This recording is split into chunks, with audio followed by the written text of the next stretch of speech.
사도행전 하면 함께 떠오르는 단어가 있습니다. 초대교회입니다. 초대교회. 많은 교회들이 초대교회로 돌아가야 한다고 이구동성으로 말하며 초대교회로 돌아가자는 기치를 내겁니다. 많은 이들이 초대교회로 돌아가야 한다고 하고 초대교회의 기치를 내건 교회들이 많은데 도대체 어떤 교회가 되기를 원하고 있는 걸까요? 사람들이 많이 모이는 교회입니까? 사람들이 많이 모이는 것은 초대교회에 나타난 중요한 현상 가운데 하나입니다. 그리고 오늘날에도 나타나야 하는 현상입니다. 많이 모여야 합니다. 오늘 본문 41절과 47절에도 그 증거가 나옵니다. 제가 차례로 한번 읽어보겠습니다. 먼저 41절입니다. 그 말을 받은 사람들은 세례를 받음에 이날에 신도의 수가 3,000이나 더하더라. 아멘. 47절입니다. 하나님을 찬미하며 또 온 백성에게 칭송을 받으니 주께서 구원받는 사람을 날마다 더하게 하시니라. 아멘. 여러분, 많은 이들이 초대교회에 더하여졌습니다. 많은 이들이 구원을 받았습니다.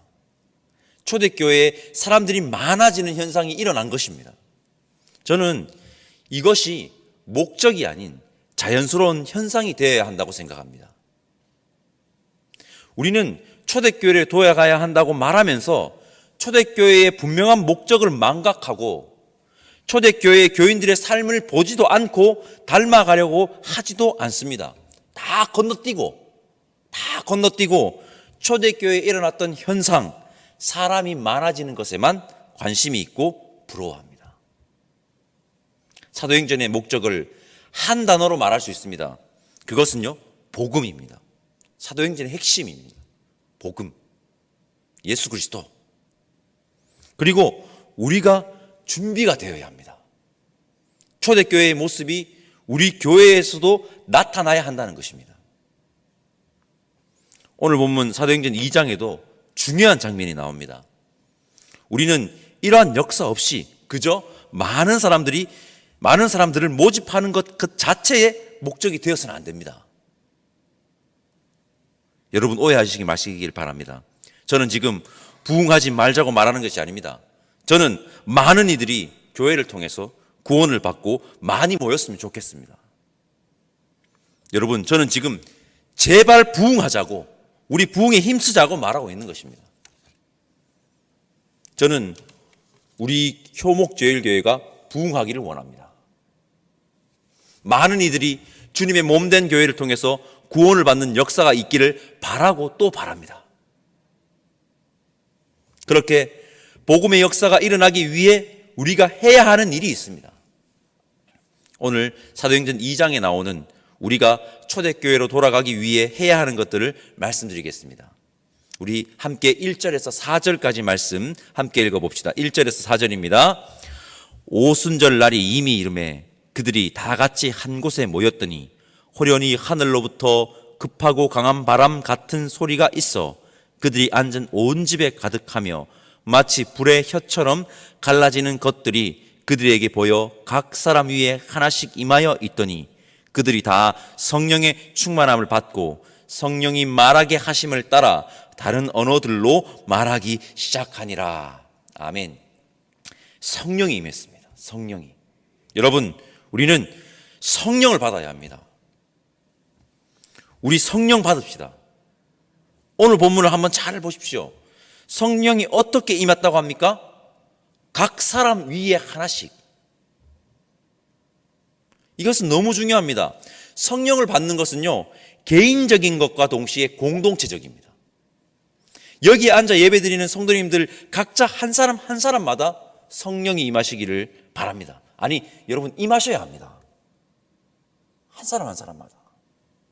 그러나 성령의 임함이 개인적인 것에만 머무르면 안 됩니다. 더 정확하게 말하면요, 성령이 임하면 개인적인 것에만 머물러 있을 수가 없습니다. 성령이 임하자 어떤 현상이 일어났습니까? 유대 명절을 맞아서 각국으로 흩어져 살던 디아스포라 유대인들이 예루살렘에 모여 있었습니다. 큰 소리가 나서 사람들이 몰려들었는데 갈릴리 사람들이 큰 소리로 기도하고 있었습니다. 그 갈릴리 사람들이 각국 방언으로 기도하고 있었던 것입니다. 거기 모인 사람들이 모두 그들 자신이 태어난 방언으로 기도하는 소리를 들었고 모두가 다 그 기도 소리를 하나님의 큰 일을 알아들었다는 것입니다. 하나님의 큰 일을 다.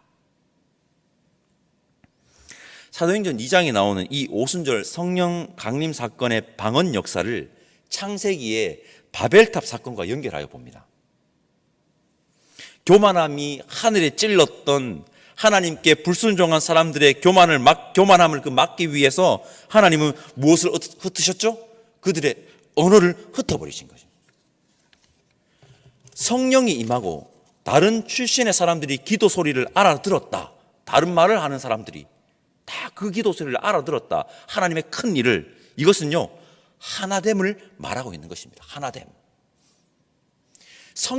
여러분 성령의 역사가 있으면요 분열이 아닌 분열된 것이 하나 되는 역사가 일어나게 되어 있다는 것입니다. 개인적인 것과 동시에 공동체적입니다. 개인적인 것만 나타나면 안 된다는 겁니다. 개인적인 것과 동시에 공동체적입니다. 성령의 역사. 제가 확실히 말씀드리겠습니다. 성령은 각자가 받습니다. 성령 하나님 우리 한 사람 한 사람 찾아가 주십니다. 그리고 성령을 받으면 그 각자가 성령 안에서 하나가 되어 있습니다. 여러분, 우리는 성령을 받아야 하고 우리는 하나가 되어야 합니다. 우리 성령 받고 하나가 됩시다. 14절부터 40절까지는요 베드로의 설교입니다. 베드로의 이 설교, 긴 설교를 묵상하면서 조금은 엉뚱한 생각을 해보았습니다. 설교를 하는 입장에서의 생각일 수도 있을 것 같습니다. 베드로 설교에 재밌는 이야기가 없습니다. 위트도 없고 센스 있는 입담도 없습니다. 베드로의 설교에는요 오직 예수 그리스도만 있습니다. 이것만 있으면 되는 것 아닙니까? 이것만 있으면. 베드로는 여러분 예수님을 전했습니다. 예수가 구주임을 선포했습니다. 예수님만이 참 생명을 주실 수 있는 분임을 선언했습니다. 우리가 예수 그리스도가 선포된 이 설교에 우리는 어떻게 반응해야 하느냐, 이게 중요합니다. 이게 중요합니다. 37절 말씀 우리 함께 읽어봅시다. 37절입니다. 그들이 이 말을 듣고 마음에 찔려 베드로와 다른 사도들에게 물어 이르되 형제들아 우리가 어찌할꼬 하거늘. 아멘. 어떻게 반응해야 하느냐? 우리가 어찌할꼬, 이렇게 반응해야 합니다. 혹시 여러분 우리는 이렇게 반응하고 있지는 않습니까? 우리에게 어떻게 하면 어찌할꼬, 나에게 어떻게 하면 어찌할꼬, 이렇게 반응하고 있지는 않습니까? 하나님이 나한테 뭐 어떻게 하라고 하면 어떡하지? 어찌하지? 이렇게 반응하지는 않습니까? 우리 예수님의 은혜를 받은 자로서 합당한 삶을 살아가겠다고 다짐하고 결단하는 우리 모두가 되기를 바랍니다. 사도행전에 보면요 깜짝 놀랄 만한 일이 벌어졌음을 볼 수 있습니다. 우리 44절에서 47절까지 말씀 우리 함께 읽어볼까요? 44절에서 47절입니다.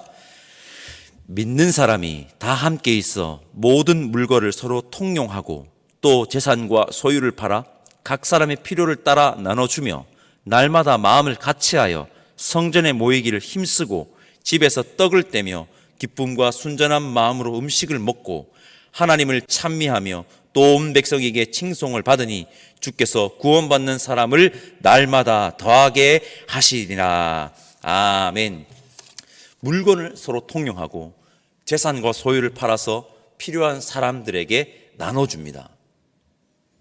이것이 무엇일까요? 이것이 무엇일까? 당시 시대를 봐야 합니다. 당시 시대. 당시는 신분이 있는 시대였습니다.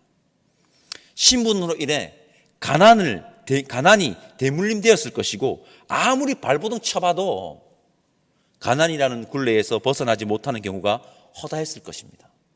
하층민들 중에서는. 그런데 당시 초대교회는 이러한 시대의 문제를 안고 부조리한 세상을 예수님의 사랑으로 극복해보고자 응답한 겁니다. 이게요. 응답한 것입니다. 여러분, 당시 초대교회 공동체에 오면요, 신분은 사라집니다. 예수 안에 들어오면. 가난이라는 굴레에서 벗어나지 못하는 이들에게 자신의 신분적 위치와 재산을 포기하고 모두 함께 공유한 것입니다. 그들에게. 여러분, 이것은요, 당시 초대교회가 불평등과 가난이라는 사회적 문제에 응답한 겁니다. 응답. 이것이 얼마나 세상을 변화시키는 것에 영향을 미쳤는지는 모르겠습니다. 사회학적으로. 모르겠습니다만, 그러나 최소한 오늘 본문에 뭐라고 되어 있습니까? 온 백성에게 칭송을 받으니. 교회 공동체가 있는 곳에 백성들에게 칭송을 받았다는 것입니다. 칭송.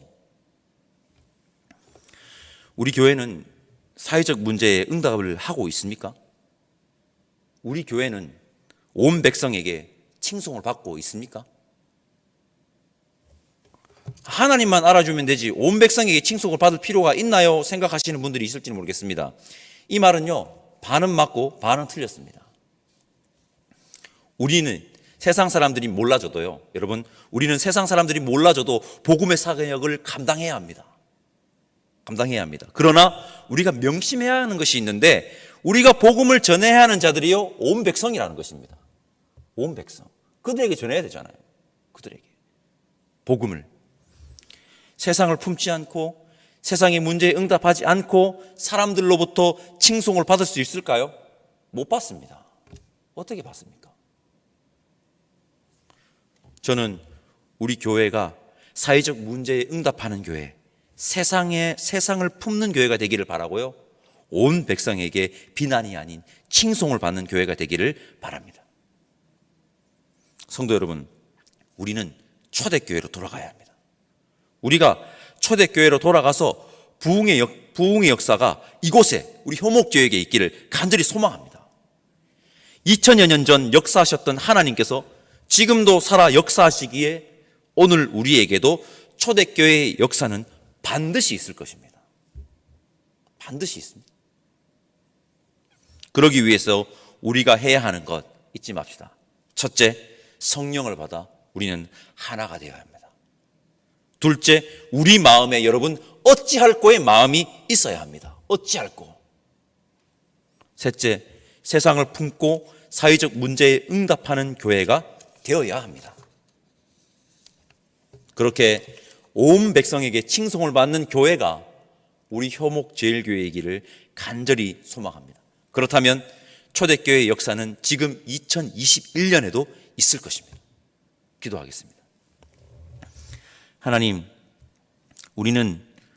우리가 감당해야 할 사명과 사역은 잊어버린 채 초대교회를 말하며 단순히 성도의 수가 증가하기를 바라고 있지는 않습니까? 성령 하나님, 우리와 함께하여 주셔서 하나가 되게 하시고 믿는 자로서 합당한 삶을 살아가게 하시고 세상을 품고 세상의 문제에 응답하는 이 시대의 신앙 공동체가 되게 하여 주옵소서. 그리하여 초대교회의 역사, 많은 이들이 구원을 받고 주께로 돌아오는 역사가 우리 가운데 있기를 원하오니 우리를 사용하여 주옵소서. 감사드리며 예수님의 이름으로 기도드립니다. 아멘. 하늘에 계신 우리 아버지, 아버지의 이름을 거룩하게 하시며 아버지의 나라가 오게 하시며 아버지의 뜻이 하늘에서와 같이 땅에서도 이루어지게 하소서. 오늘 우리에게 일용할 양식을 주시고 우리가 우리에게 잘못한 사람을 용서하여 준 것 같이 우리 죄를 용서하여 주시고 우리를 시험에 빠지지 않게 하시고 악에서 구하소서. 나라와 권능과 영광이 영원히 아버지의 것입니다. 아멘.